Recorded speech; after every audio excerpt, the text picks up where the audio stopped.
जर तुम्ही हे दुकानात टांगले तर तुमचा व्यवसायही चांगला वृद्धिंगत होतो, असंही काही लोकांचं म्हणणं आहे. यामागे शास्त्र नेमकं काय, तर घर किंवा दुकानाच्या मागे लिंबू मिरची लटकवण्यामागे विज्ञान दडलेले आहे. वास्तविक जेव्हा आपण आपल्या डोळ्यांसमोर मिरची लिंबू ह्यासारख्या गोष्टी पाहतो तेव्हा आपल्याला आपल्या मनात त्याची चव जाणवू लागते.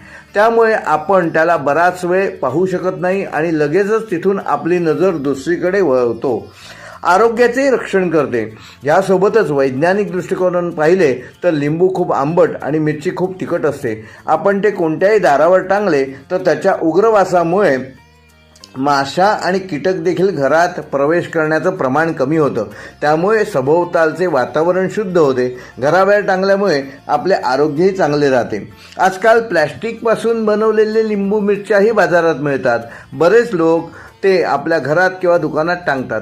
त्याचा फारसा काही उपयोग होत नाही, कारण यातून ना वास येत ना कुठलाही गंध येत. या वास्तूनुसार काही फायदा आहे. त्यामुळे घरात नेहमी ताजे लिंबू आणि मिरची वापरावी आणि ती रोज निदान शनिवारी तरी बदलावी.